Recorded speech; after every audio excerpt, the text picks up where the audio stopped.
introducing what the writing task is all about. Excellent. So the writing subtest in OET is a letter. You have to write a letter to another health professional, or in some cases to the patient's carer or someone else. Right, great. So and sometimes for some professions you get different types of letters, like a letter of advice or information, but that's not for nurses and doctors. For nurses and doctors, it's always a referral letter or a transfer letter or a discharge letter. All right. Asha Philip says she has problems with the video. Well, I think others are able to. Please check your network, and if you are accessing from a mobile phone, you have to switch between the video and the presentation. You don't get it together. But if you are on a laptop, you can see that together. So that's why it's preferable to use a laptop. But if you are on a mobile phone, that's fine. Just try if you can switch between the windows, right? So now what you have to do is first understand what the task is, which we have already done. It's a letter writing. And next we are going to look at the criteria. What are the assessors evaluating? What are they looking for? All right, so when you come to the criteria, we'll quickly have a look at it before we move into the writing part. So one of the criteria, the first one is purpose. What does it mean by the purpose of writing? So we write a letter because there is a requirement. So that has to be specific. So what OET says is the purpose of the letter should be immediately apparent and sufficiently expanded. All right. So this has to, let's say in the introduction, be mentioned why you're writing, the reason for writing. All right. So that's what the purpose is. So if you are clear about the purpose of writing, then you get higher marks in the criterion for purpose. All right. Now, a bit later, we'll discuss a little bit more about these things. Right. So the next criterion is content. What do you mean by content? Content means the information, or you have selected the right information for the reader. Now, a lot of students have some problem selecting information in a question. All right. So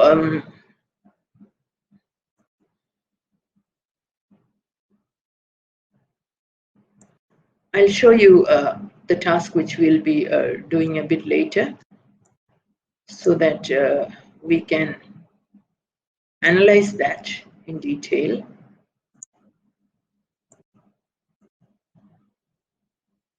Right. So when we go to the task, we'll be able to find out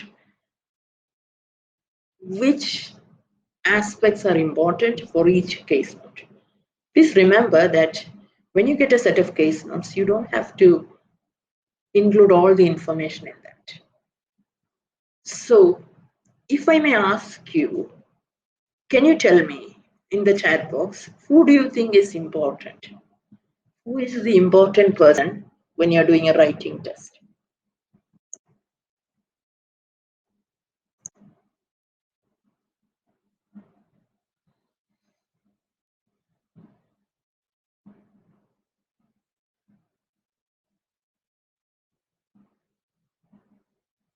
Yes, Divya. That's right. Divya, Lloyd, and Anju have said it's the reader or the receiver. Others, do you agree with that? Absolutely, yes. So you're correct there. The person you're writing to is the important person. All right. So the reader, or as you have said, the receiver, the person you're writing to is important. So when you select information from a question, please remember that you have to select information which is important for that person. So if you're writing to another nurse, what information does that nurse require? That is what we are actually going to select, and not everything else. And why are you writing to the nurse? So that will help you to identify what information that nurse requires. Are you writing for, let's say, daily home visits? Is that the purpose? All right, so then you will select information which will be helpful for the daily home visit. Or is it for, let's say, diet management? Then you will select information that will help the nurse to manage the patient's diet. So, these reasons will vary. So the kind of information you select will also vary. It will not be the same. So for a lot of candidates, this is the hardest part, because I have seen a lot of candidates include everything in the question. All the information in the case note is written in the letter. Your chances of getting a high score is low. Remember, if you have written everything in the case note, you will not score high in OET. You don't have to write everything. You have to select information which is really required. I hope that's clear, right? Okay, excellent. At any time, if you have any questions, please use the chat box. I'll reply then and there. Don't worry about that. So from content, we are moving to conciseness and clarity.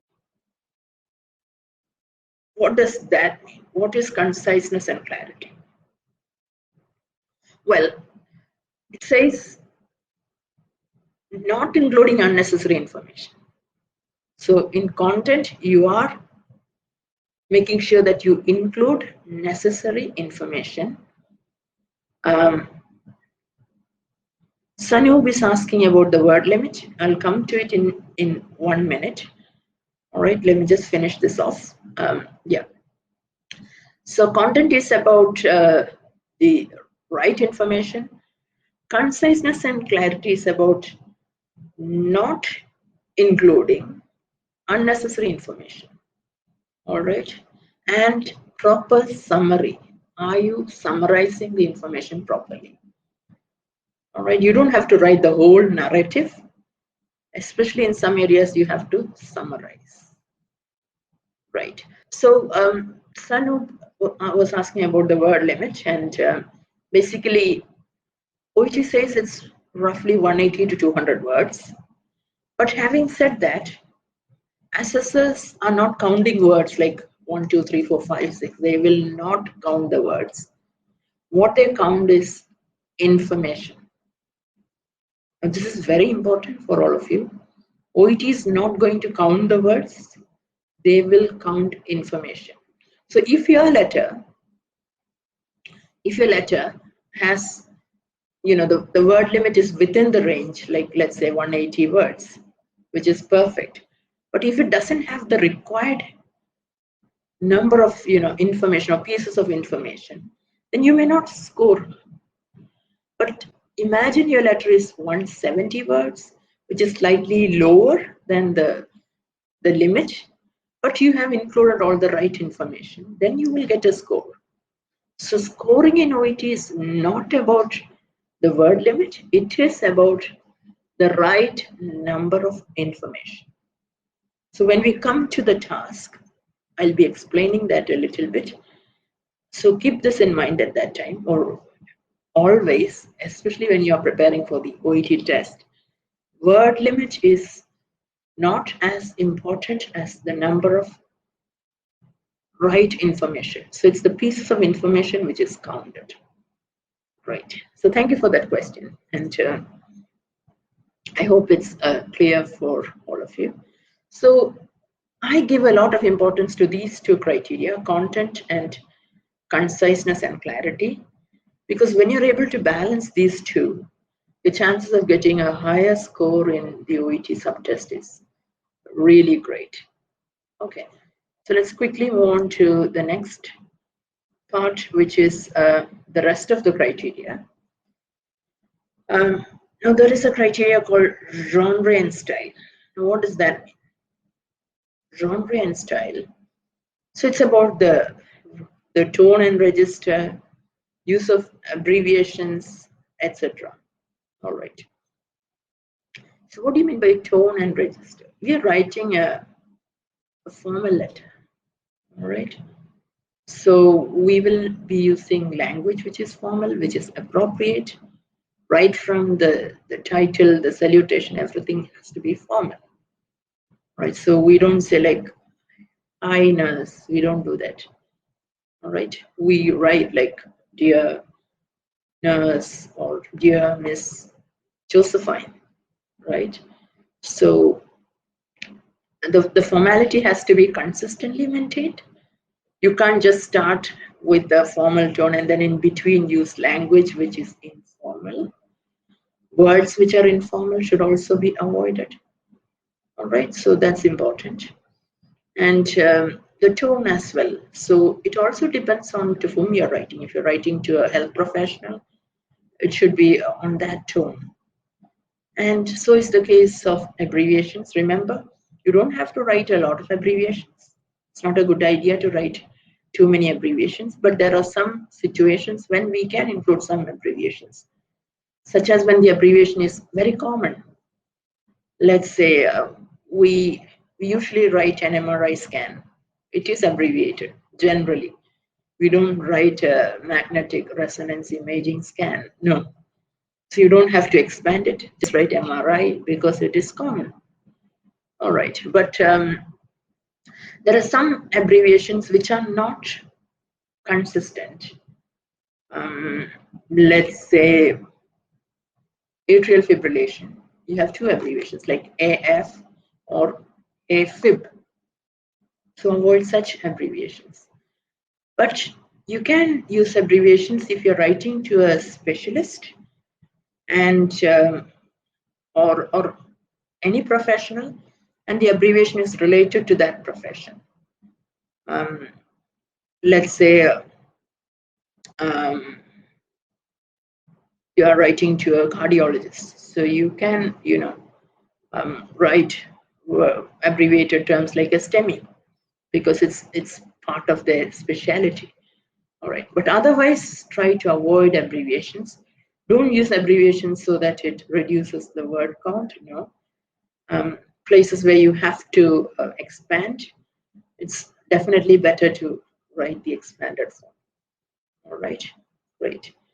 So now finally we move on to organization and layout, which is about the layout, the style of organizing it, and also how you organize it. One important part is paragraphing.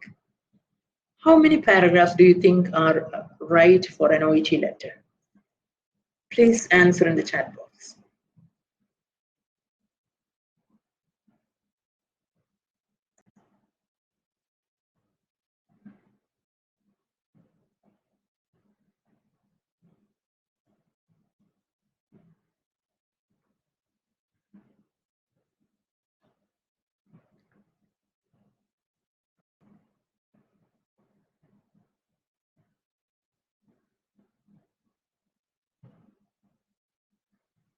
Divya says 5, Ansa says 5, Anju 4, Steffi 5. Others also may respond, it's fine, let it be wrong, that's all right. How many paragraphs do you think might be proper?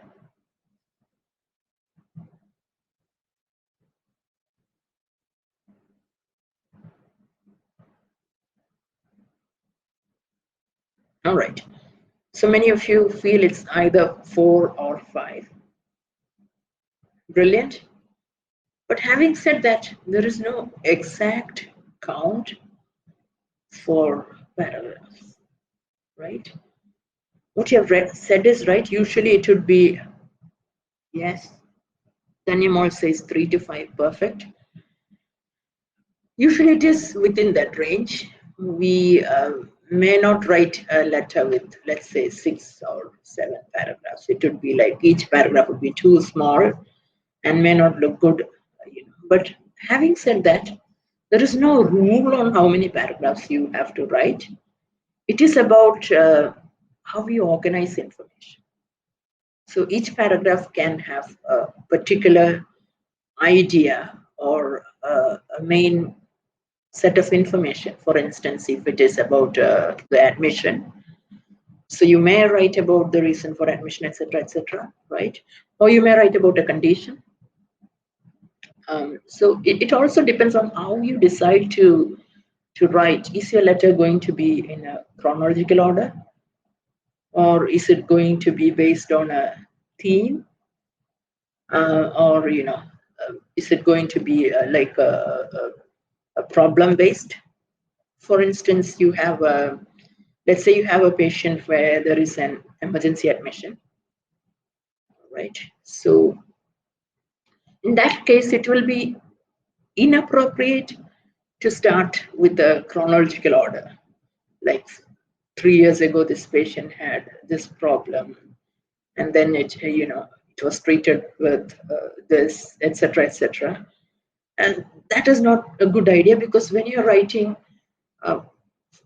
for the care or treatment of a patient who has an emergency admission, that has to be highlighted, right? Because probably you're writing for some urgent intervention. So from the other side, the person who is providing the urgent intervention should be able to know what is the urgent requirement and not what happened previously. So that is why if you follow a fixed template, you will not typically score high in the OET test, because sometimes typical formats are fixed, they are immovable. So when they are fixed, like you talk about this on admission, and then etc. In this case, the priority is like the urgent requirement. So Mr. John requires let's say oxygen therapy. We have a lot of admissions because of COVID-19 going on. So you see what happens across the globe. Patients are brought in with symptoms, let's say fever or respiratory distress and all those things. So that's the priority. Their past history is irrelevant, because what has to be done is they have to be triaged and they have to be given the right care at the right time, because it's an unfolding situation. And in a situation like let's say when you have COVID-19, things could worsen very quickly. All right, so I hope it's clear to you why you have to plan. So that's what I'm coming to. So when you organize, you have to decide which order you are following, and then decide where you will put this information, how you will paragraph it. All right, excellent. And finally, it's about language. So when we come to language, it's about the accuracy of grammar, vocabulary, spelling, and punctuation. However, when we talk of grammar or language in general, it doesn't have to be too academic. We are not looking at too academic rules and things like that. The language should be helpful to communicate the right information. That's important. With the help of proper language, are you able to tell about the patient, to give the proper information, request proper treatment, etc. So that's the idea of language. Great. So excellent. So now we'll be going a little bit into the details, and very soon we'll start analyzing a task. Great. So some more detailed explanation about the things we have discussed in the criteria, a little bit more in detail. All right, so when we talk of the purpose, you have to clearly explain the main purpose of your letter early in the document, let's say in the first paragraph or the introduction. All right, so that the receiver knows why you are writing. Okay, and that has to be clearly expanded later, usually towards the end of the letter. And be clear about the level of urgency for communication. So purpose is a criterion which has 3 marks, while it's 7 marks for the rest of the criteria. Right? So if you have any questions about the purpose, please type it in the chat box, because it's important that you understand these aspects clearly before we start writing a letter.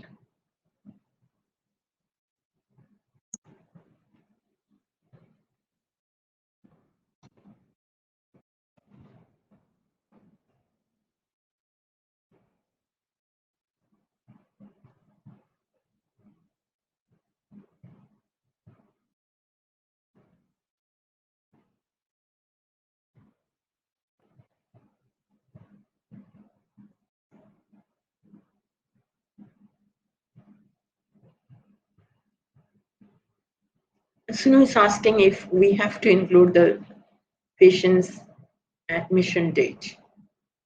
Well, Sunu, it depends. For instance, let's say we have a patient in, if we made any mistakes in purpose. Well, I'll come to that. Lloyd, if you have a patient who was just rushed in today with a respiratory distress, the purpose you can write, Mr. John was brought in this morning with respiratory distress. It's absolutely fine, but it's not necessary. It depends on, if you want to highlight the urgency, you may do that, but it's not necessary. It's not compulsory that you have to include the date there. All right. I hope it's clear to you. But if it's something more routine or general, it can come later. You don't have to really include it in the introduction. I hope that's what you meant. Well, Lloyd is asking if we make any mistakes in purpose, will it affect the marks from other paragraphs? Actually not. You lose marks in purpose. For instance, out of 3 marks, you haven't clearly mentioned the purpose of writing, or it's not clear, or it's not sufficiently expanded. You may not get 3 marks. Your marks might be lower. It doesn't affect the other paragraphs. No, I mean the other criteria. Sorry.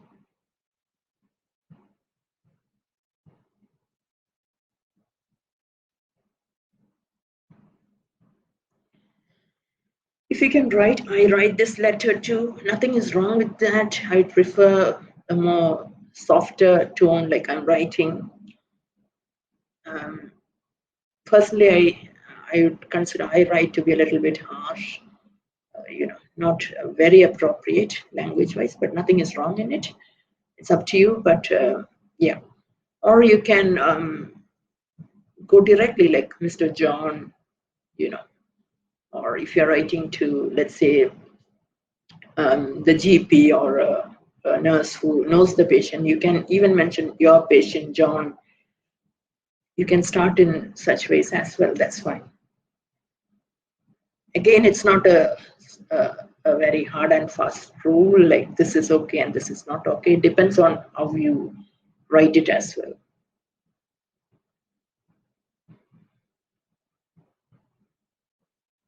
But yes, you can write.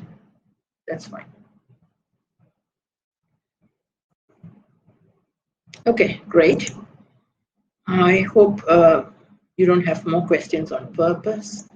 Now we move to the content. So there are a lot of bullets for you to go through. I'll give you a minute for you to read that.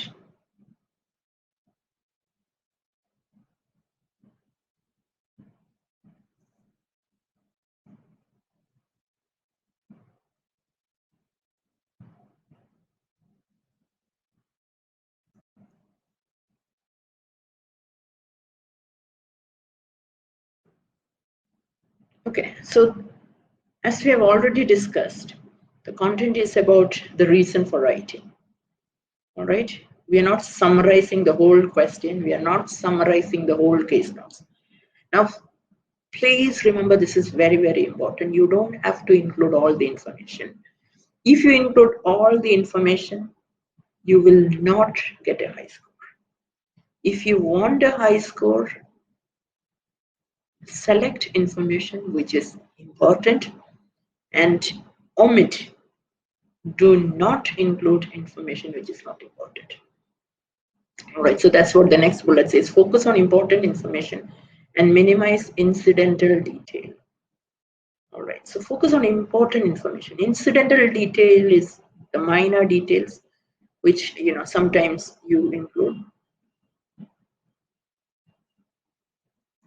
And the next one says demonstrate in your response that you have understood the case note fully. If you have not clearly understood the case notes, you will not be able to select the right information. So understanding the case note is very important, and that's one reason why you have 5 minutes of reading time, which is also very important. So are you able to use the reading time properly? It's very important for you to kind of decide what is important. Right. Yes, be clear with the most relevant issues for the reader. So as health professionals, when you get a letter, please remember you will be busy at work. Always, most probably all health professionals have a very hectic schedule, right? So you're pretty busy, doing all your job. If you are a nurse, you might have a lot of things to attend to in the ward, for example. You have the medicine rounds to take care of. You have the ward rounds. You have new admissions. A lot of things. All right, and so in the middle of that, you're getting a letter about a patient. So you need to know what you're supposed to do. That's more important for you. Right? So that has to really be included. That information is what is really, really important. All right, and don't let the main issue become hidden by including too much of supporting details. All right, so for instance, let's say you have, let's say what the main issue is. Think of someone has type 2 diabetes. If that is the main issue, what might really be important could be, the current situation, how long the patient has had type 2 diabetes, and some information which may not be required is like, let's say, the patient's diabetes was earlier managed with oral medication and later switched on to, insulin. Let's say for a year the patient has been on insulin, and earlier the patient was on oral anti-diabetics. So is it really important, to write whether the patient was on oral drugs earlier, metformin or something of that sort earlier? Actually, it's not, because now you're dealing with someone who is on insulin, and that's what's important for you. So that's what it means by, information which may not be really relevant now, or too much of supporting detail, all of that. See, as health professionals, we will not go back and look into why or all those things. It may not be really important. We don't have the time to do most of those things. I hope it's clear for you. Right. And show clearly the connection between information in the case notes if these are made. However, do not add information that is not given in the notes, particularly if there is a reason for the letter to get an expert opinion, right? So don't use our knowledge in any context. For example, as a health professional, as a nurse or a doctor, when you read the patient's case notes, you may think, all right, this is the problem. So you don't have to put in your personal opinion, or you don't have to diagnose now, unless, let's say, a suspected diagnosis is mentioned in the case notes. All right, you don't have to include that.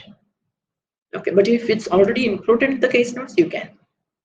If you are writing for an expert opinion, you can definitely say, like, you suspect the patient to be having this, but would you assess him thoroughly? That's fine, right?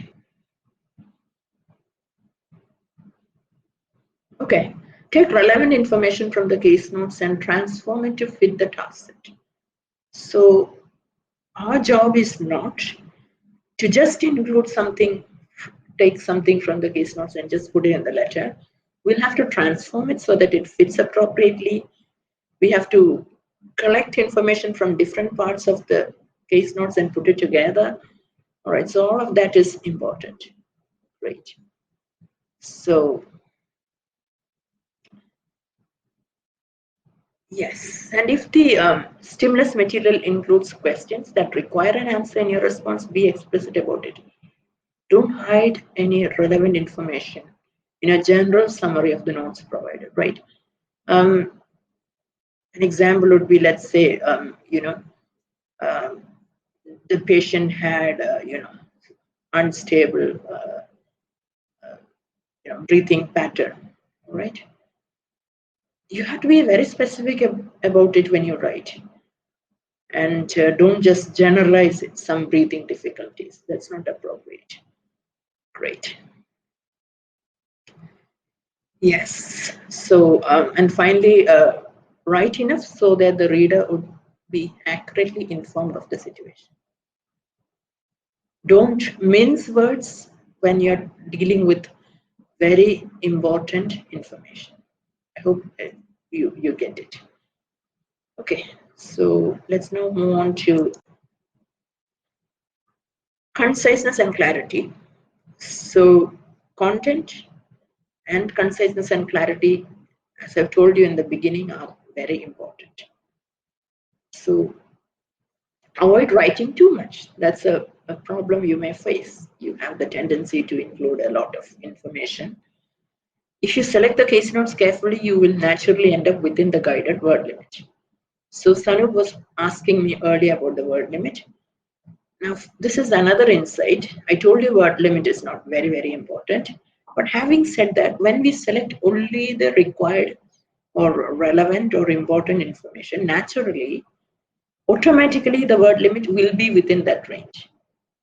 All right. So if you have, Lloyd is asking, suppose if we miss any one important point, how much mark will they reduce? Okay, it depends. Now that comes in content. It depends on what that relevant information is. Now, coming back to content, you have 7 marks in content. All right, 7. Now, if you have, let's say, omitted a major, piece of information which is really relevant. Let's take the case of someone, again, now since we are living, okay, about weekly dressing. All right. So let's assume you're writing to a community nurse who will go around for weekly dressings, right? Now, in that particular task, perhaps one of the major requirements that is asked of the community nurse could be weekly dressings. Okay. Now, if you omit that, out of 7 for content, it depends on the other information as well, but definitely your content score will go down. Let's say somewhere around 4 or 5. All right. So that's what it affects. It doesn't affect the other criteria. It only affects content. But again, if weekly dressing is, it's also connected to the purpose. All right. So it might slightly affect the purpose, because the purpose of writing is to provide weekly dressing. So you may have, so that's why earlier I said, understand the task properly. Why is this letter being sent?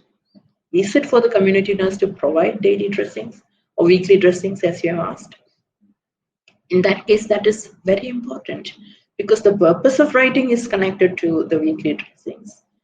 But again, if weekly dressings is only part of the task she or he is asked to do, then if it is not too important, or if there are many things and this is just one of the things, then it might not affect too much.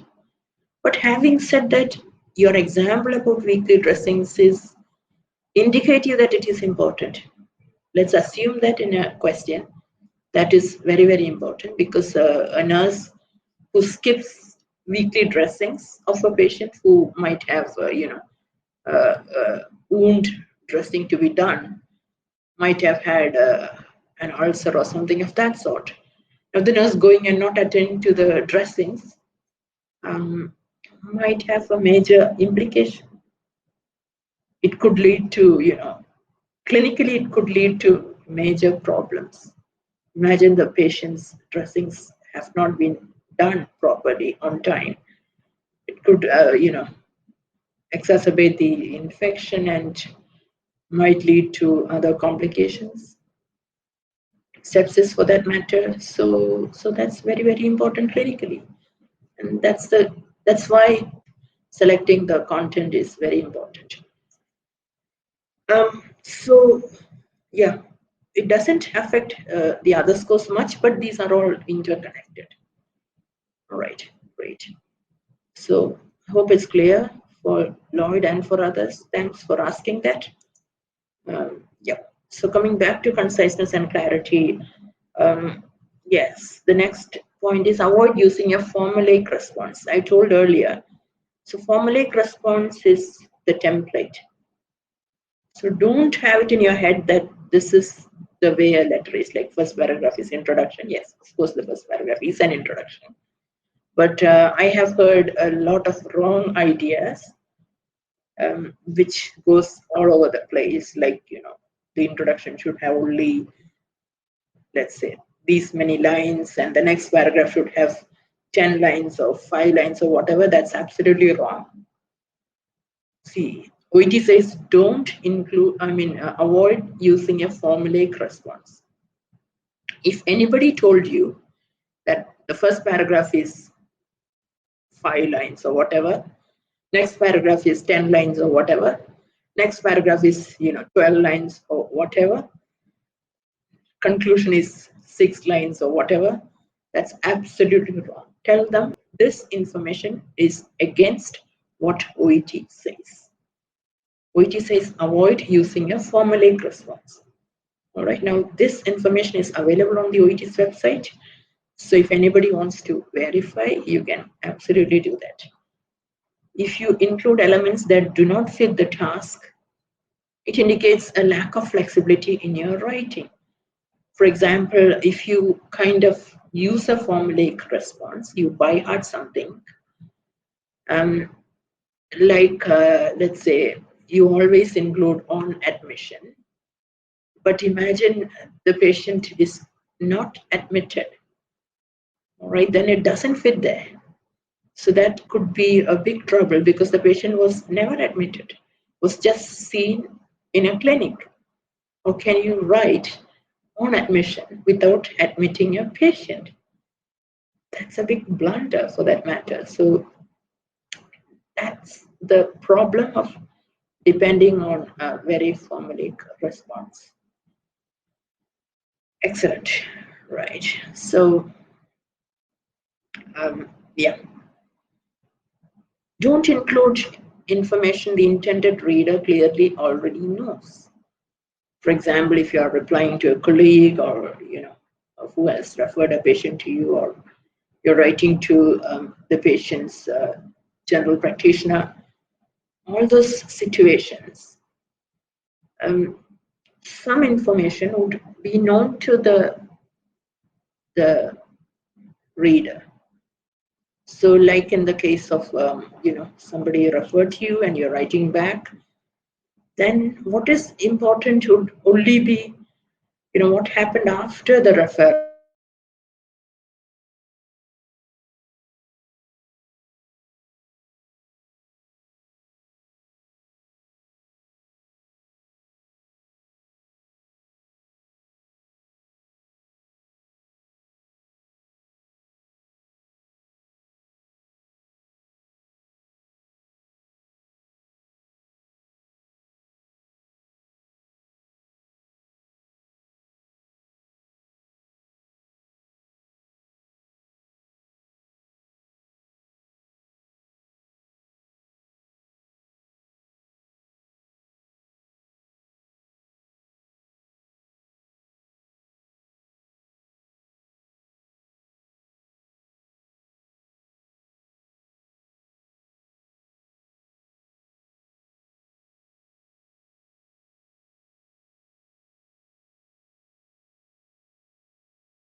All right. So sorry for a technical snag.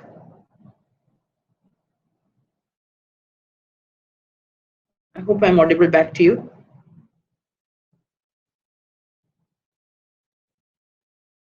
Great. Okay, cool.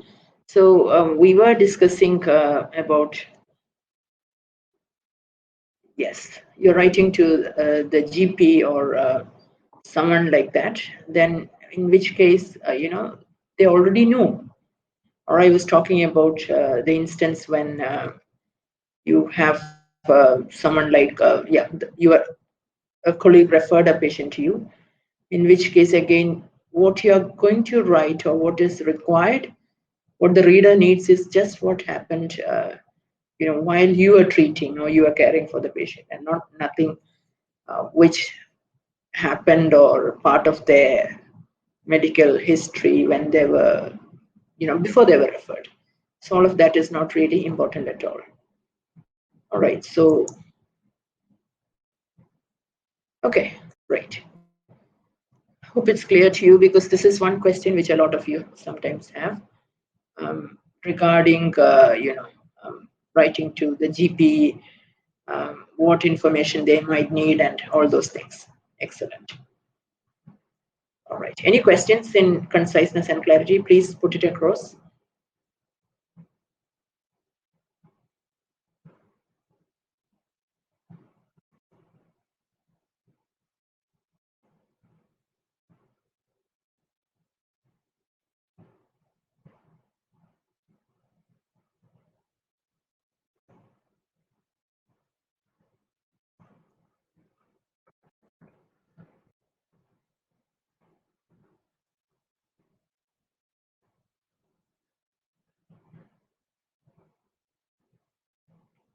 All right. And okay, again, that's what's something which we have just discussed. Don't include information that the reader will not need to provide continued care. Example, the medical history that is not relevant to the current situation. So that is also something which we have to be careful about. Right. Use your own words to clearly summarize the case notes to keep information concise for the reader. So when we are going to discuss a task very shortly, I'll show you how some of the information in the case notes has been, summarized in a way which reflects your ability, your language skill as well. All right.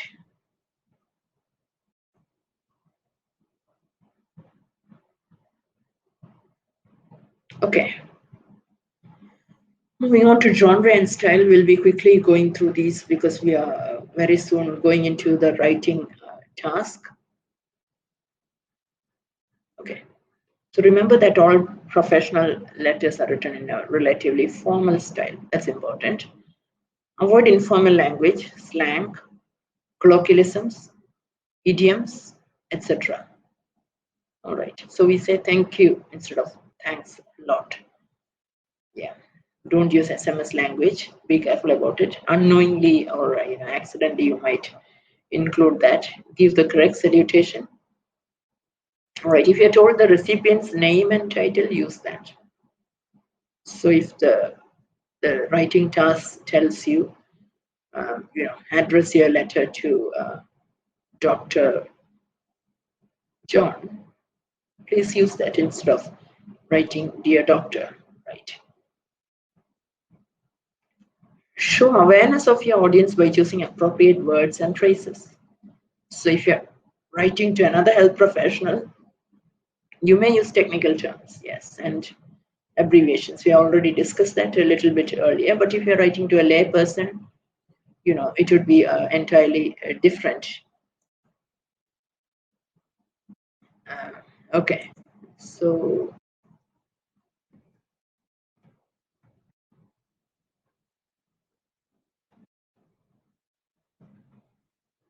right. Okay, so that's cool. And avoid judgmental language. That's very important.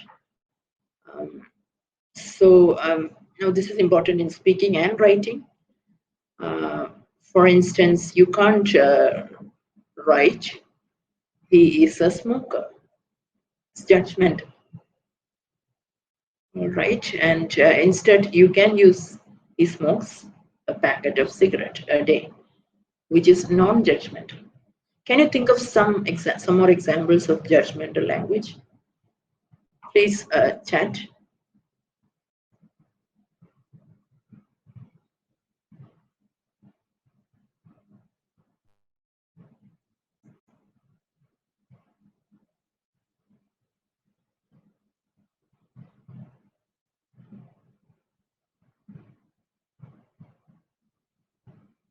Like I told you about writing, he is a smoker, which is judgmental. Can you think of some more examples of judgmental language which we may use?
I see some of you are still typing, so I'm looking forward to seeing what you have just typed.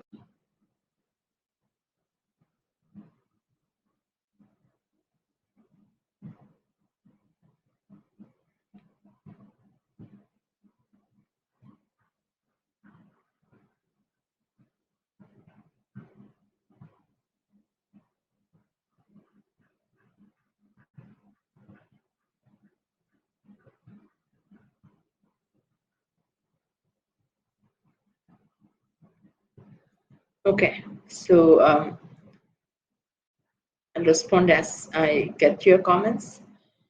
All right, and another aspect is do not use symbols. So that's not appropriate to use, like, let's say,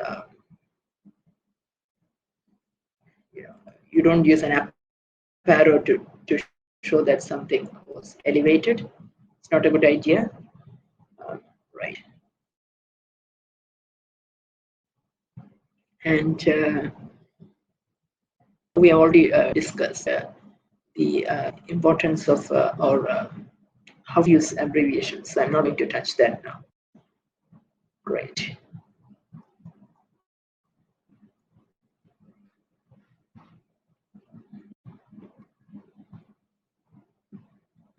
So continue with it.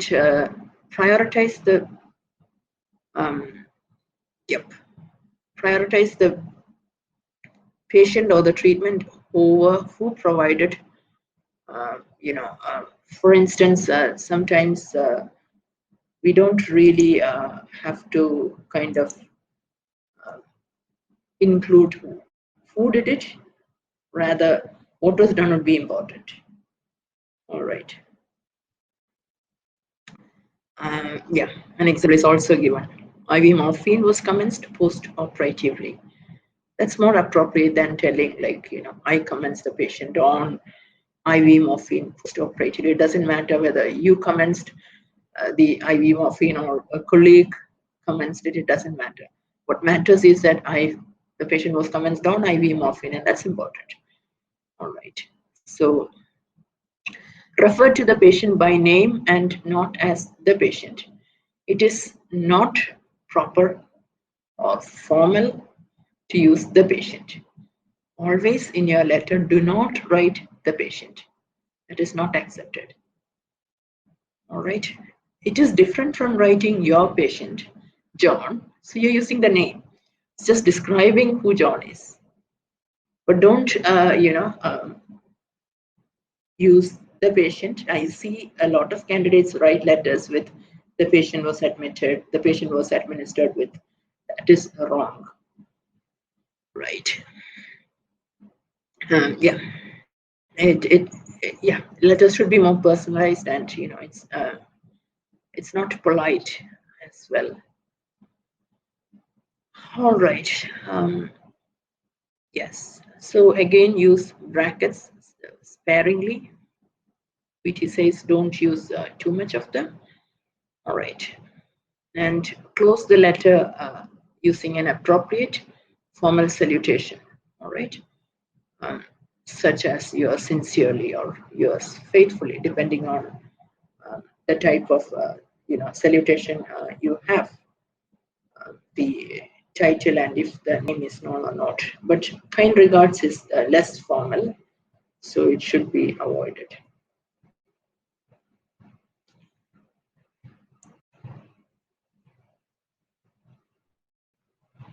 So moving on to so in organizational layout, what is important is the sequence of information may not be the appropriate sequence of information in your letter. We already discussed that when I was talking to you about the paragraphing. If you remember that, it's important that you don't follow the same order of the case notes.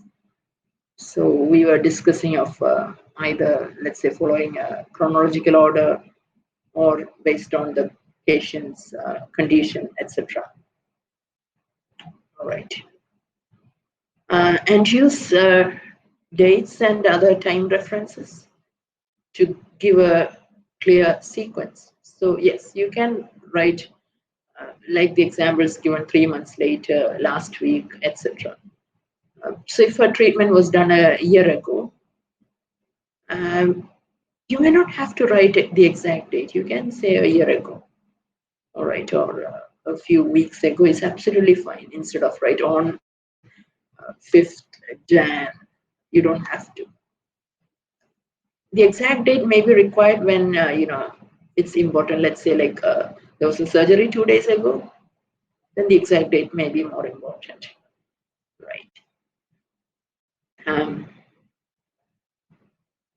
All right, think about your reader. Writing about relevant information in the same paragraph is much clearer to understand. Yes, so all connected information should come together in a paragraph rather than piecing it in different places. So you make it, if the content for a particular paragraph may come from different parts of the business, that's fine. Excellent. Yes, and use connecting words and phrases to link ideas together. All right. Having said that, if you can write, yes, you can repeat the name. Yes, or he or she is also allowed. Pronouns are allowed. That's fine. You can repeat the name. You can use he or she, but not the patient. If you want to repeat the patient's name, a couple of times, that's absolutely okay. All right, but don't write the patient. Good question. Thank you. Yes. So when using connectives, don't use connectives just to include a lot of connectives. That's not a good idea. If you want to use connectives and that enhances the connection, it feels better, then use the connectives. So if you have done another general English test or an academic test, sometimes there is a greater tendency to use connectives. OET being a profession-specific test, it falls in the category of ESP, or English for specific purpose. You don't have to include unnecessary academic connectors or a lot of connectors for that matter. Use a clear layout, all right? Leave a blank line between paragraphs just to make it, look good. It's important. So the overall structure of the letter would be visible. Avoid creating negative impact through the presentation of the letter, right? Like, don't, it should look tidy. Don't write in alternate lines, etc. It's not a good way of writing. Okay. Don't include the patient's address as a separate part of your letter. That's not needed. Don't write unnecessary things like, the medical records are attached along with, or something else is enclosed. Don't use any of that. That's not required. It will only reduce your score, right? So avoid that usage, like you are going to attach something, etc. All right.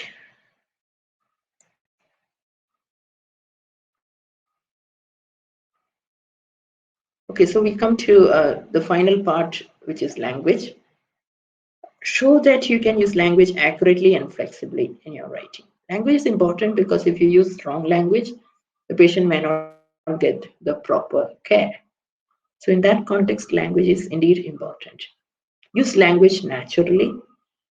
Complex and simple sentences and a variety of tenses to help your reader clearly understand the content, right? But don't use it to showcase your skill. Use it to communicate properly. Sorry. And yes, split a long sentence into 2 or 3 if that's helpful for you. Sometimes you feel like you lose control. There are sometimes it's seen that some sample letters written by some candidates, the sentence is too long. You have no idea what it conveys, so it's not a good idea to do it that way. Excellent. Sorry. So review areas of grammar to ensure you convey your intended meaning accurately, particularly to focus on, these aspects like the use of articles, countable or uncountable nouns, verb forms, adverbs, prepositions, etc. Passive forms, yes, as we have already discussed. Passive forms are important because sometimes what was done, the treatment done is more important than who did it. So that's the reason why we usually use the passive form of writing.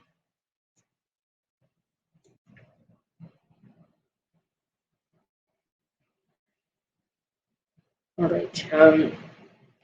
Use of the proper use of punctuation, like commas and full stops, to separate ideas in sentences, but not using too many of them, etc. Now, using commas, etc., as part of titles, dates, and salutations is a personal style. All right. For example, in English, earlier used to write a lot of, include a lot of commas in the address, etc. Nowadays, we don't use much. But again, if you want to use it, you may use it. It's called your personal style. Or let's say, generally we don't use a full stop after abbreviations like a doctor. So we put DR and not a DR dot. But if you want to write it like DR dot, it's also okay. But then it should be consistent. Throughout your letter, you should follow the same style. You can't have half of the letter in one style and the other half in another style. All right. So that brings us to the end of the assessment criteria, and that's an important part. Now we'll be moving on to case note. But before that, I'll take some questions based on what we have discussed so far, so that I can understand here, if things were clear for you. Please use this time to ask any questions.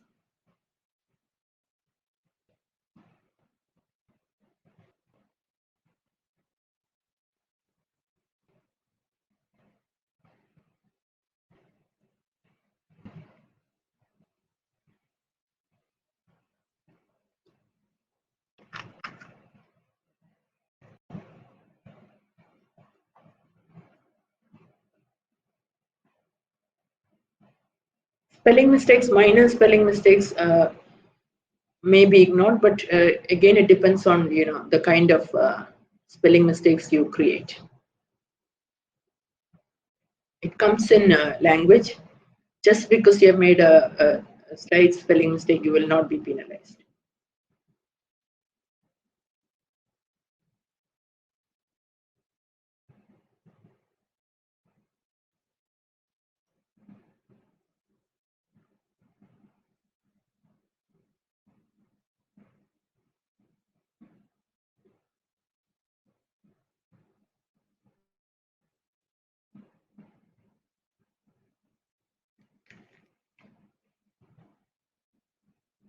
Okay, so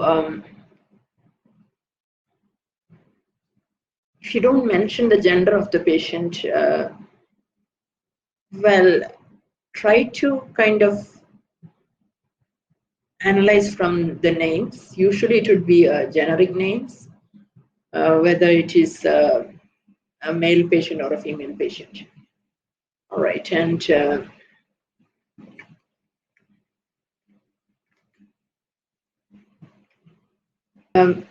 maybe you may get some clues also from the case notes, like if you're unclear, let's say lives with husband, which means usually it's a female patient, a widow or a widower.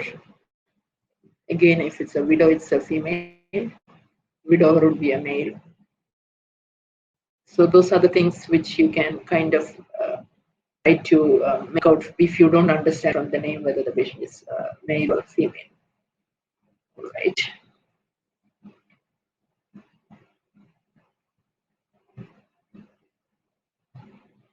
Yes, Sunu will do that, but we'll be analyzing a sample case note as well, in which you will come across some anyway.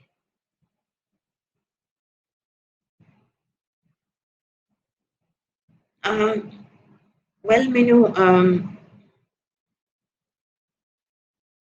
as you know, Mr. X has been treated with, well, it depends on if you're very sure that that person knows that Mr. X has been treated with, probably yes.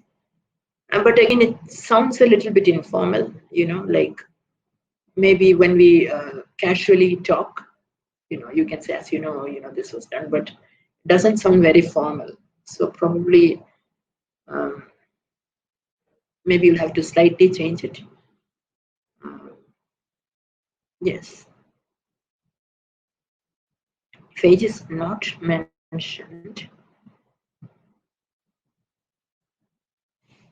well, Sunu, there's no need that the age has to be mentioned. If you find it difficult to calculate the accurate age, it's better not to. It's fine. You don't have to waste time counting from 1951 to now what is the age of the patient. It's absolutely fine. There's no need for, there may not be a need for you to include the age. Excellent.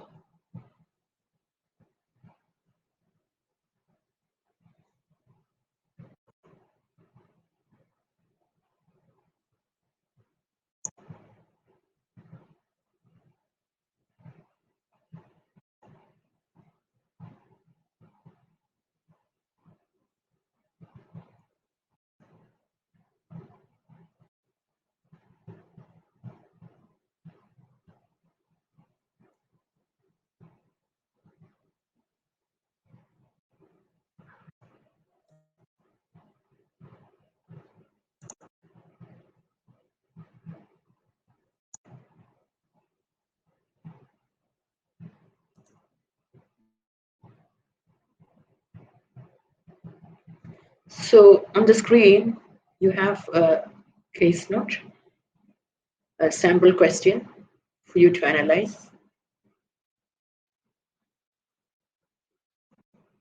I hope it's readable for you.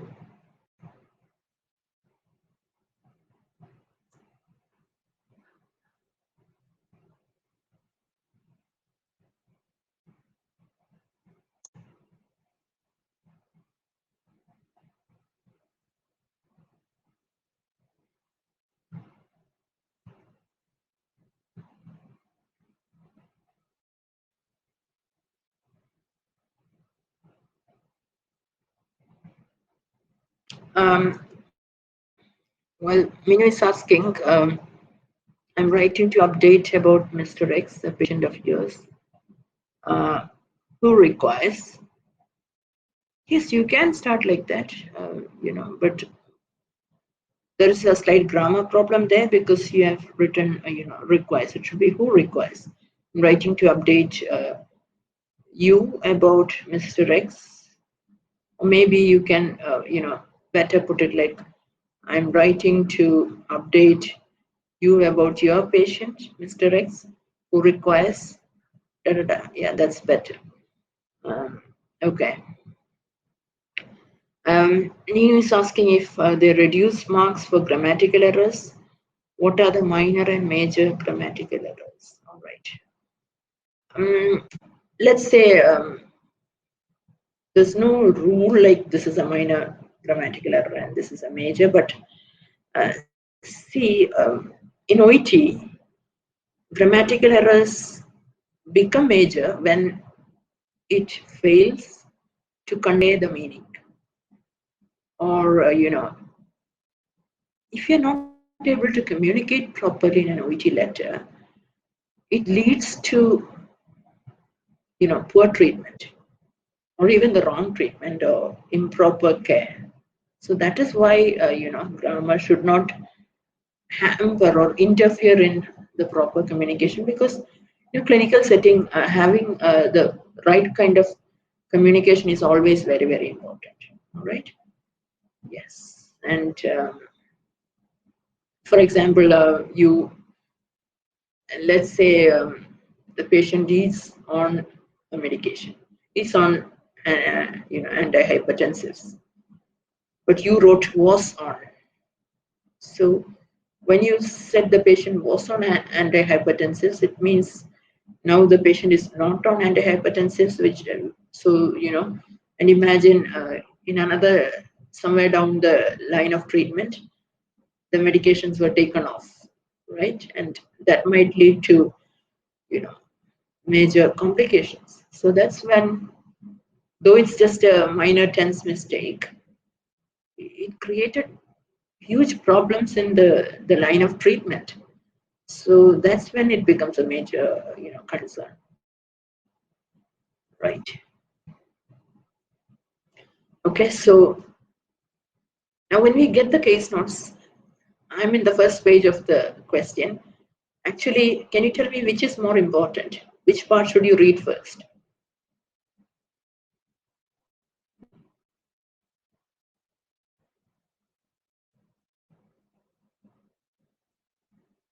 All right, so for those who are new, this is how a question looks like. I'll move to the next page.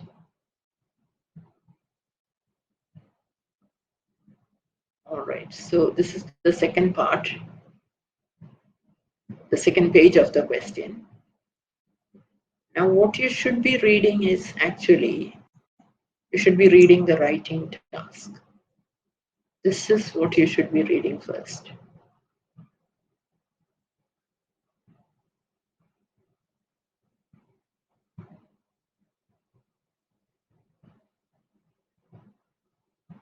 So you are asked to write a discharge letter to Robert Smithson's GP, Dr. Martins.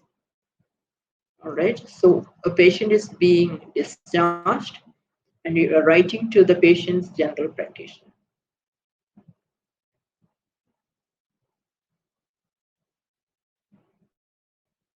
Yes, Soumya and Ninu have responded, which is the correct answer, the writing task or the question mentioned at the last. Yes, that's right.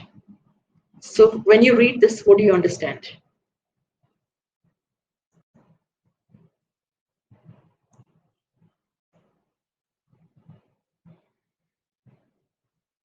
Mm-hmm. Yes.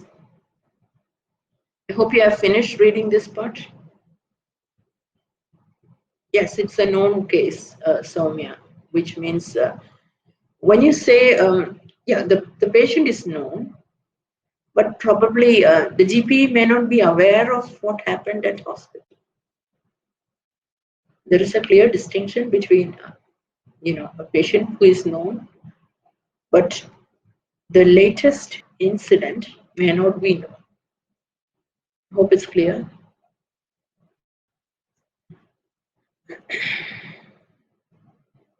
Yes, I'll show the second page from the top.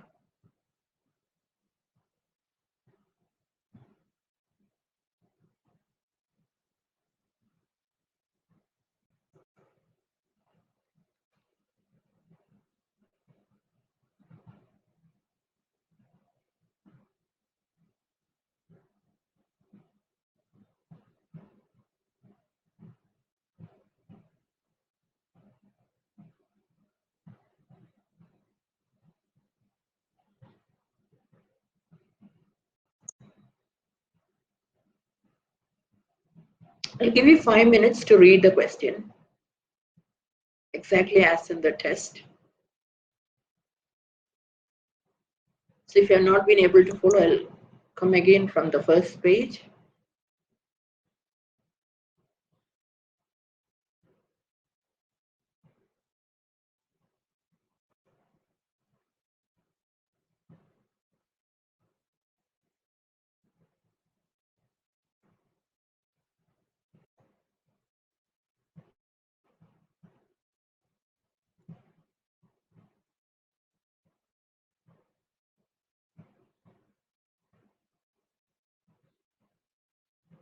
Please take notes if you require.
We move to the second page.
All right.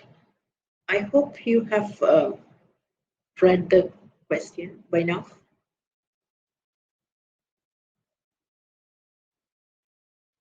All right. So what I want you to do now is think about what the important or relevant pieces of information are.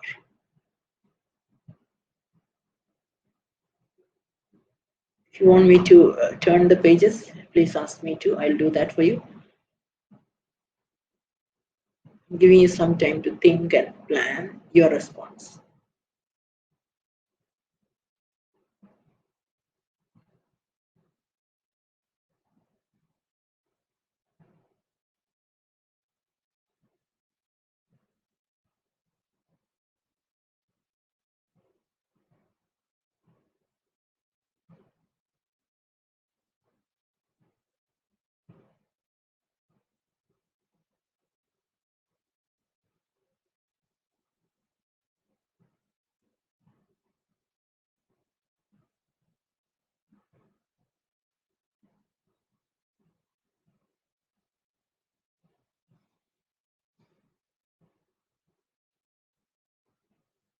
Please let me know if you are working on it, if you are identifying the relevant information.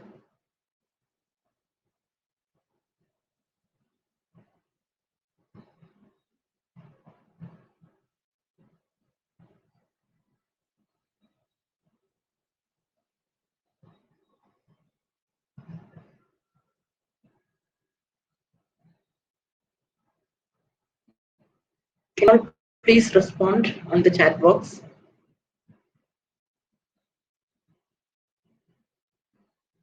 Thank you. Thank you, Nino.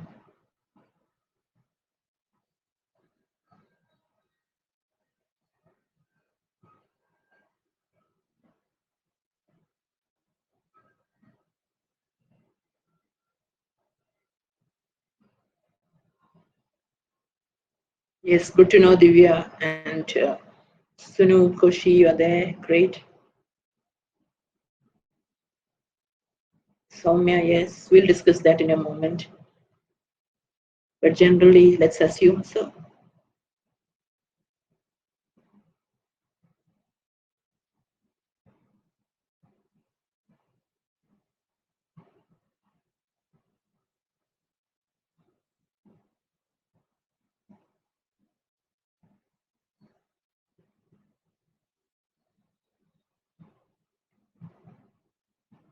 That's right. And so, Nino.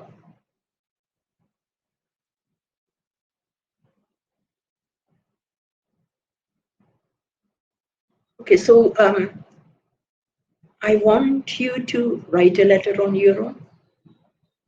Unfortunately, we may not have enough time, but I hope you have already framed a letter in your mind. All right. Hope you have already organized the information.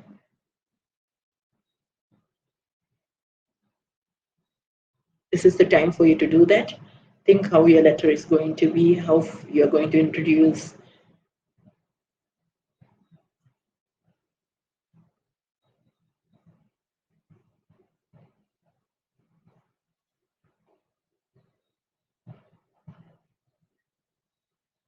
I'm going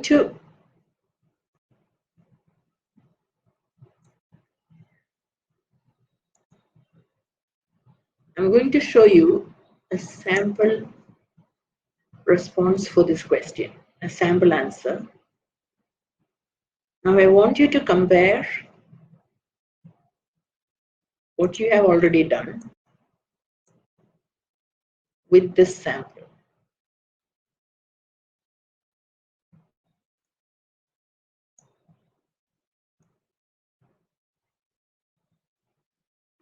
I want you to compare and think whether this is how your letter would have looked, and if you have any questions about this sample letter, why is this information included, why is this not included, etc., etc.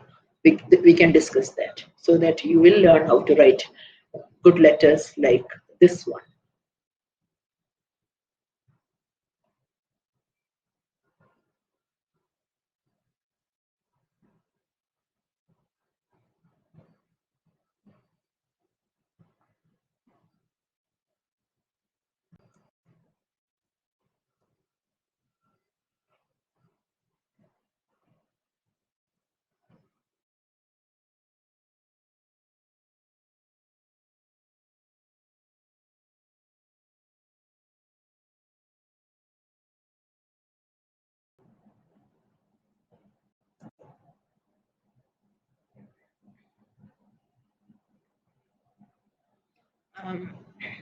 And so, is there no need to write age? It's optional. You can write the age, but just because it's not there, it's not a problem. That's accepted as well. It's equally good. It is a good way, Lloyd, to start with your patient, because the reader will know that this patient is, someone already registered with him or her.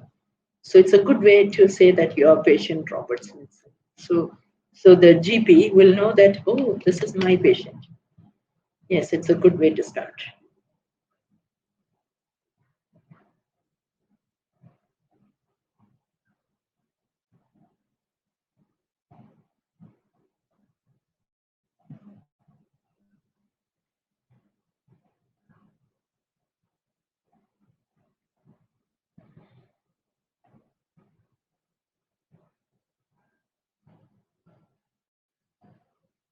Even that's all right. Our burns unit means the nurse is talking about their unit. That's fine.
Lord, you're asking if anything is absent, why we mentioned that.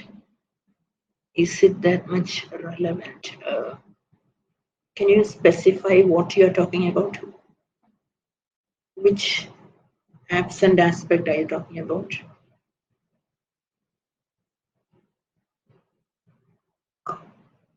All right. Yes.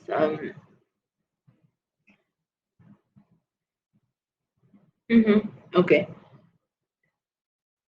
Just to show some of the aspects of what was done. And now, even if you omit it, it may not be a major impact, right? Yes. So that's fine. But again, the reason is that there was a respiratory distress. So it's like following up on that, there was a close monitoring for these signs. Well,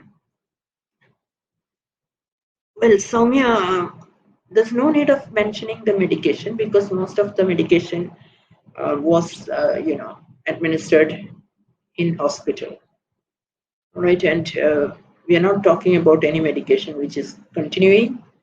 So most of it was part of routine, burns management. So that is why those medication has been omitted.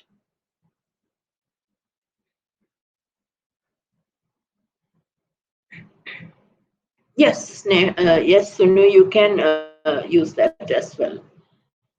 His hospital stay was uneventful, is fine.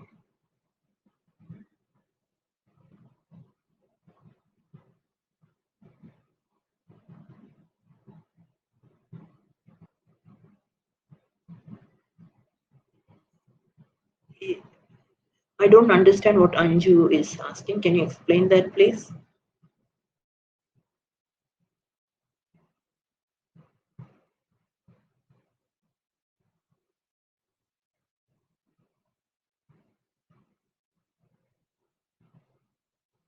Well, Lord, it depends on, now, in this case, it is not important for the doctor really to know, what medication was done at the hospital, because basically you are writing for, um, continued management from the GP or the community nurse. And the doctor may not be really curious to know what happened at the hospital either.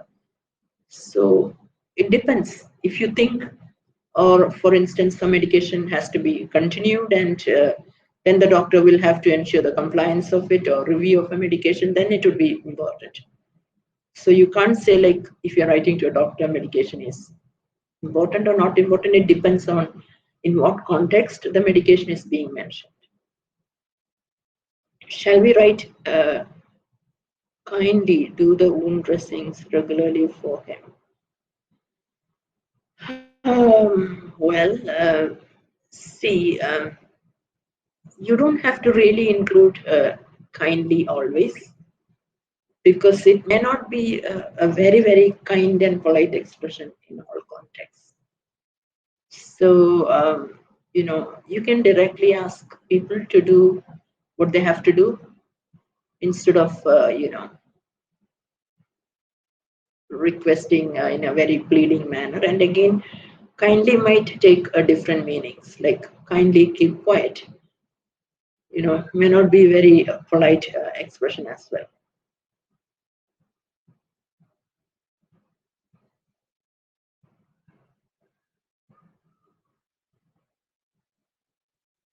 Um,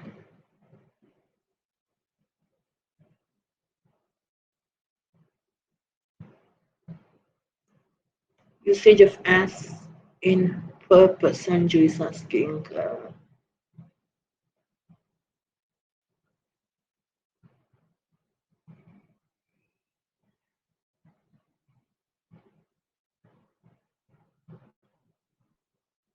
Which paragraph are you talking about? I'm not able to see.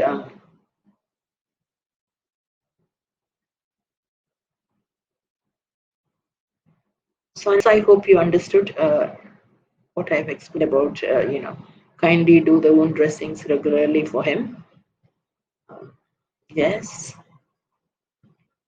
Anju, can you please tell me in which paragraph you're talking about?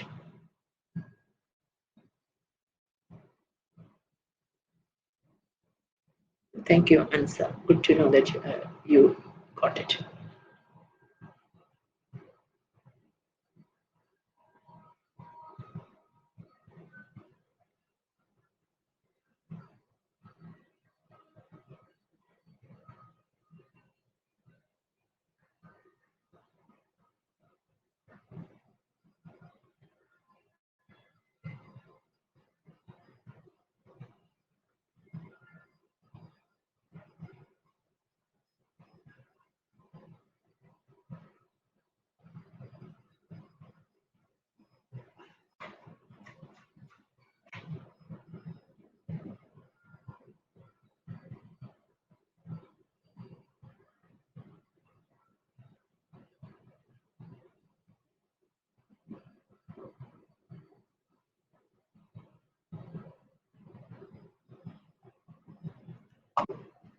I see some of you are still typing questions, so please continue. I'm waiting for your questions if you have any.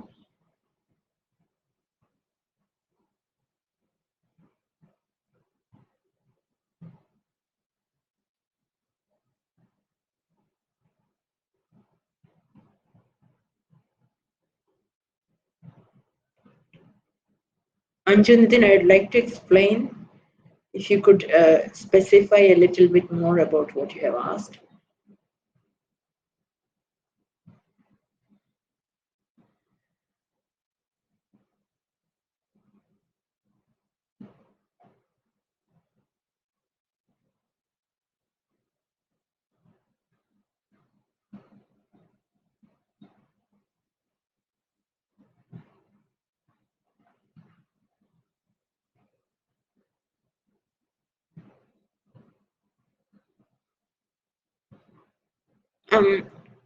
Nino, this is a pretty long sentence. I was wondering if you could either split it into two, like your patient, Mr. Smithson,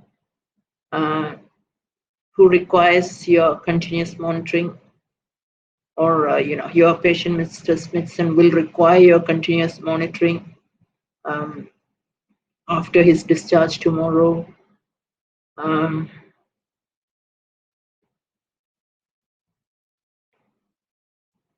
I'll come to you, Divya, in a moment. And he will be discharged tomorrow, but consultant's report is pending. And the problem with it is it's slightly confusing. If you can simplify it and make it a little bit more natural, because I see 4 parts. Your patient, Mr. Smithson, requires your continuous monitoring and is currently admitted in our unit. He'll be discharged tomorrow, but the consultant's report is pending. All right. I would prefer you split it into 2 sentences, or rephrase it in a slightly different way, like your patient, Mr. Smithson, who is currently admitted in a unit, will require your continuous monitoring after his discharge. Tomorrow, the consultant's report is pending. Would be a little bit better. I understand what you have tried to convey, but sometimes long sentences may become a little bit confusing, in which case breaking it may be a good option.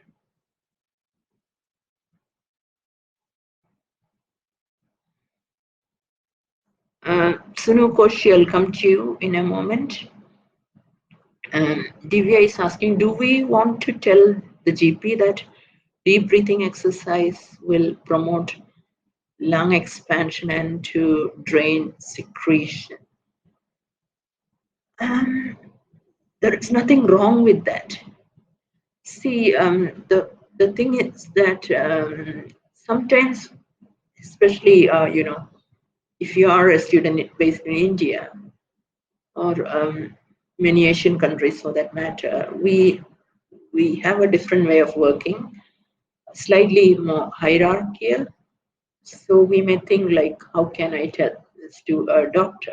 Well, if you think that this is something which you think is important, you can tell that to the doctor. So there is nothing wrong with telling the GP that this is to drain secretions. It's fine. It's absolutely fine. Yes. Sunu mentioning date.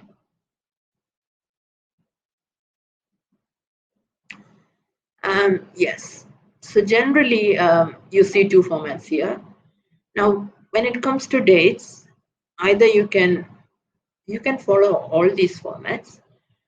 But having said that, I would say, like, as part of the the address, the date at the top can be like this in the sample, or you can write 10 April 2018 at the top. Don't use words in the body. In the body, it should be either like with a dot or a slash. Both are fine within the body paragraphs, but not. It's not preferable to write the word format like 10 April within the body paragraphs. If you want to follow 10 April, use it at the top. In the body paragraph, either slash or dot. But again, if you are using dots in the body paragraphs, it should be consistent. All right, follow the same style among all the paragraphs. I hope that's clear.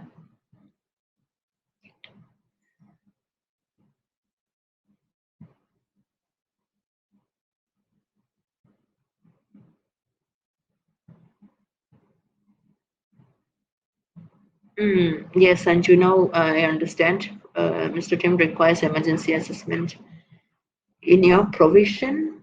I don't understand what this provision is. So avoid that in your provision, as he is suspected of having an acute myocardial infarction, right? As he is suspected. I don't see a problem there. I'm not very sure if it's too informal an expression, but otherwise it's fine.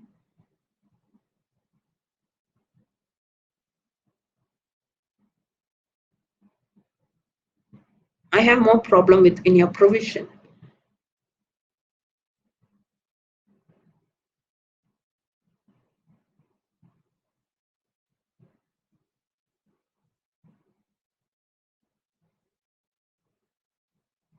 Thanks for that elaborated example, Anju. I like the way you have put it across, and I appreciate that. Yes, I don't think it's a major problem.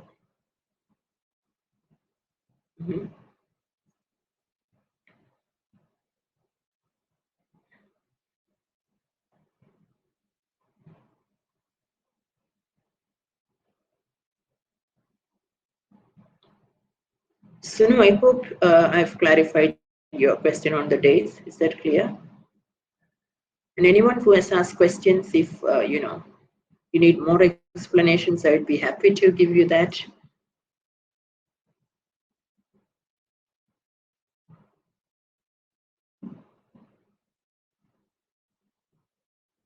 Thank you. All right. So those who are new to OET, can you just tell me if you have an idea now how to write the letter, how to approach the OET's writing task? I'd be happy to hear from you.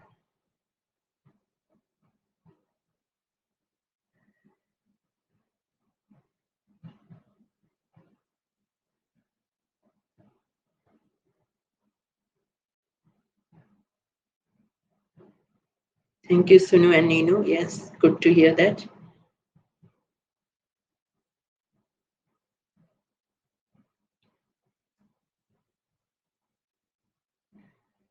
And those who have already written OET, or you are familiar with OET's writing task, I want to know if you have learned something new and exactly what it was, because one of my purpose is to give you a better idea of understanding the task, so that if you have a deeper understanding of the criteria and the task, you can write better letters.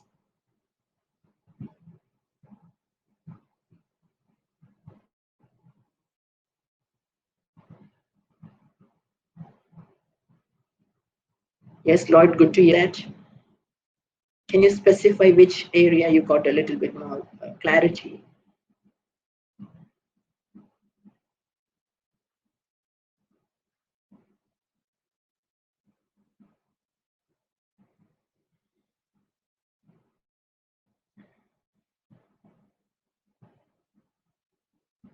Thank you for that. It was about the medication and the introduction, the purpose. Yes. So a lot of students do not get proper information, or there is a lot of confusing information. So as a premium preparation provider at IRS Group, we want to give you the right information, which will help you to score high. And so the samples which I have used are also high quality practice material, which were developed by OET for the purpose of training. So that's excellent to hear that.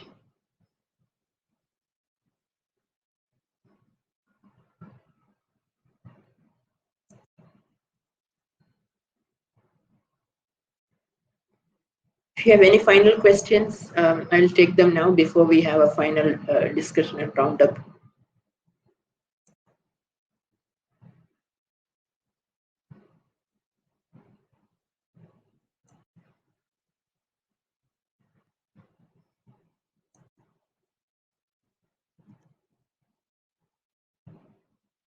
All right, so let's summarize what we have learned.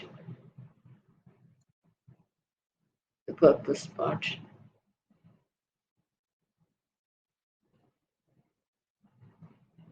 Yes, Vinu, because if you want to get a high score, you have to break that habit and write more independently, like this sample letter which was written by experts, which is more natural. Always remember, OET wants you to have a natural letter, because always compare letters to handovers.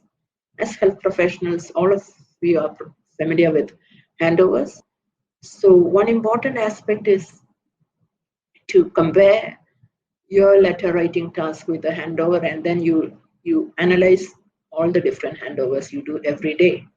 They're not alike, so there is a huge difference in the kind of handovers or bedside shift reports we handle every day, and that variety is what OET is asking you to showcase when you address the writing part. So always remember, the reader is the most important person. You are writing so that a patient gets the proper treatment or care. His care, treatment, management of a condition, etc., continues, and you are just part of that large sequence of care providers. So you are continuing something which is important. So if you break that, then the treatment doesn't go properly. So that is the main purpose of your writing. And so your writing task should be calibrated towards that end, keeping your reader in focus, ensuring you select the right kind of information, ensuring you organize it properly. So there are a lot of tools which we use when we plan, like just now I told you about handovers. So there are handover tools like ISBAR. Are you familiar with the ISBAR tool or SBAR tool?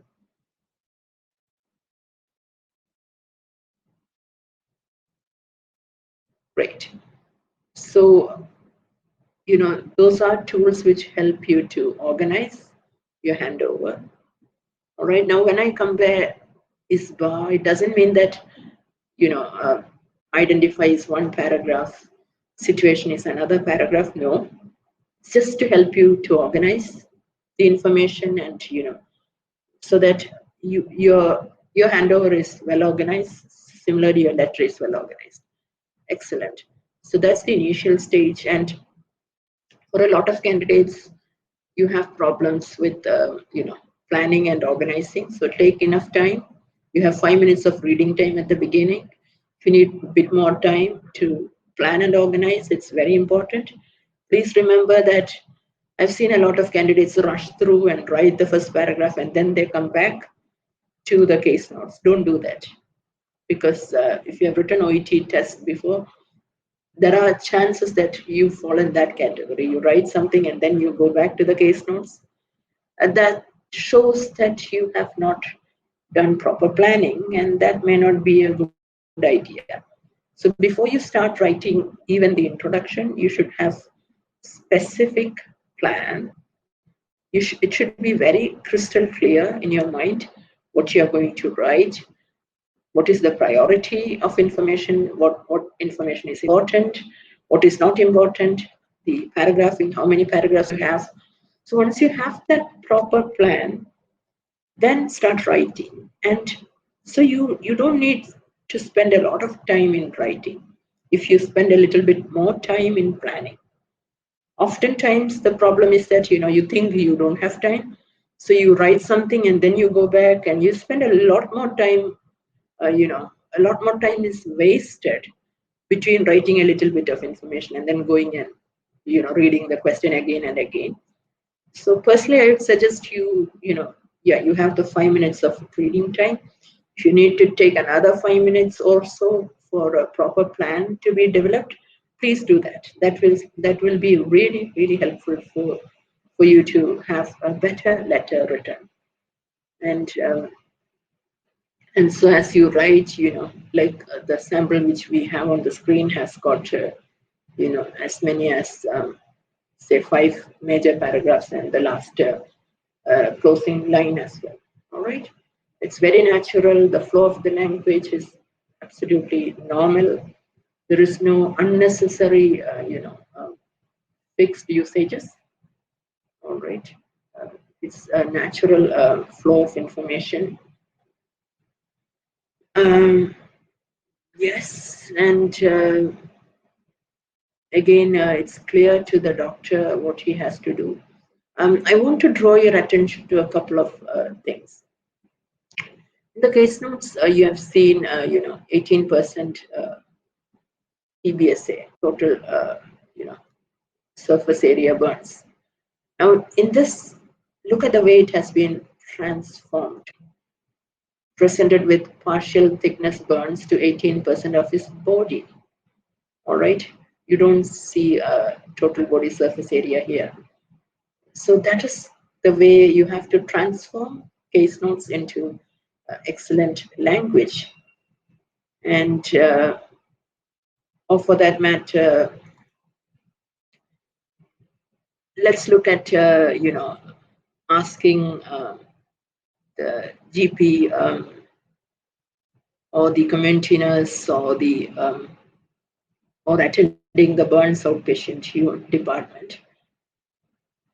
In the case notes, it was just one bracket, if you remember that. When it comes here, what you see is, it becomes 2 beautiful sentences in the 3rd paragraph. His wound dressings should be changed regularly and the area cleansed either by yourself or the community nurse. Alternatively, he could attend the burns outpatients department. So this shows a highly adept usage of transforming something from the case notes into excellent sentences. And that is one skill which I want you to develop throughout so that you will be able to produce excellent writing. This is very natural, and so this is what OET expects you to do. Please remember that OET is a test of English. This is not a medical test. So the way you use language to communicate in a clinical setting is what is being assessed. So that's very important.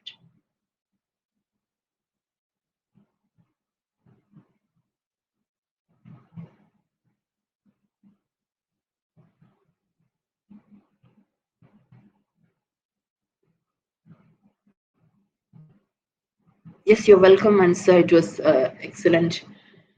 I've just got a couple of minutes before I wind the session. So if anyone has any final questions or comments, this is the time for that. At IRS Group, we would be happy to do more sessions for you. Please let us know if you require more sessions like this.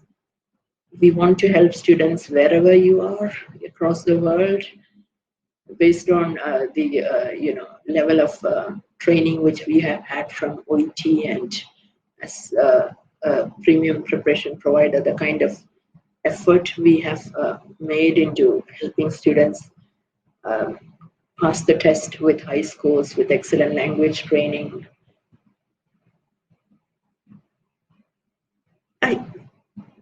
Nino is asking about should or must. Yes. Yes, and sir, definitely there will be more sessions for you.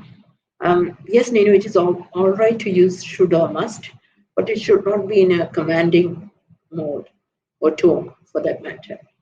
For example, an MRI scan should be taken. It's fine. It is not okay to write like, you should eat a proper diet. So then it would be like very commanding tone, which is not acceptable. But otherwise, you can use should and must. If somebody told you should not use should or must, it's wrong information. They are telling you wrong things.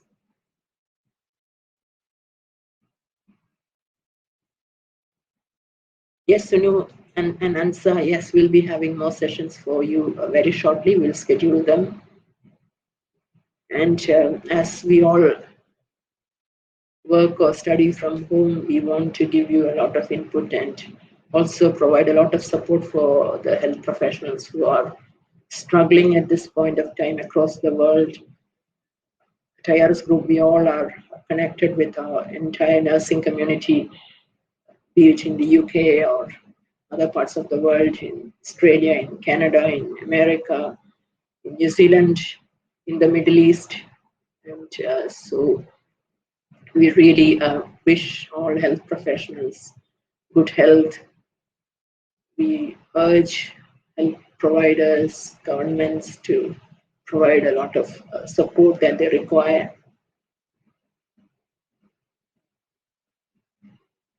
Yes, Lydia, good to hear from you. Thank you very much.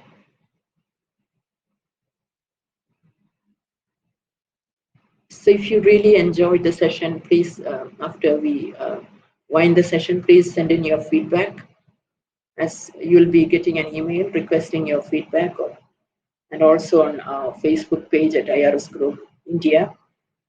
Please post your comments and rate us. We would really appreciate that. We are still working on giving you a lot of high quality training.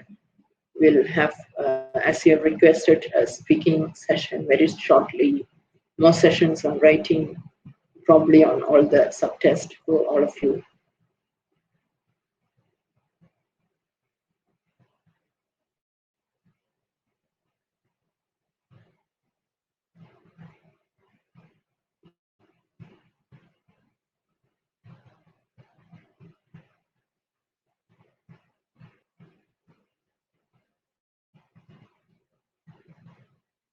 I'd like to hear some comments from some of you who have not commented at all today.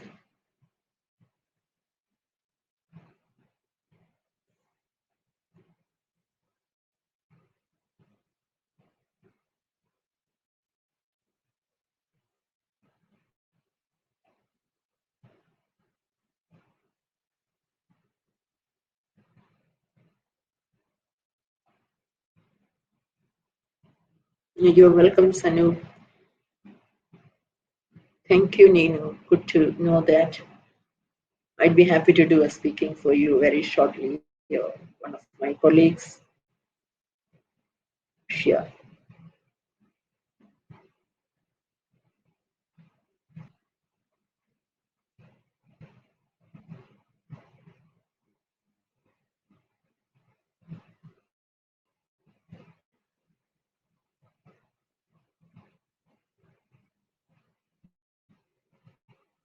Thank you, Soumya Rose. To know that it was helpful for you, we are happy to help you. We want all of you to get high quality training and high quality content material, which is of the highest quality, because a lot of material may not be of good quality for you to prepare.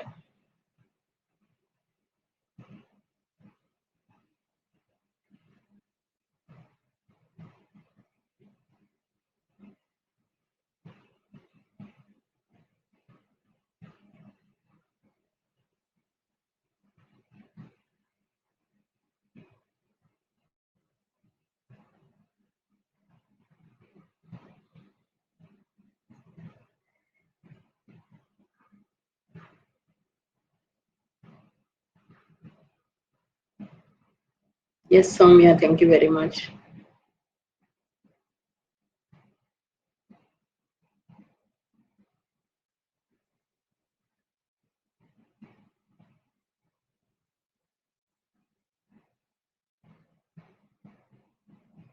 All right, so thank you everyone for attending this webinar, and we look forward to seeing you very shortly for another session.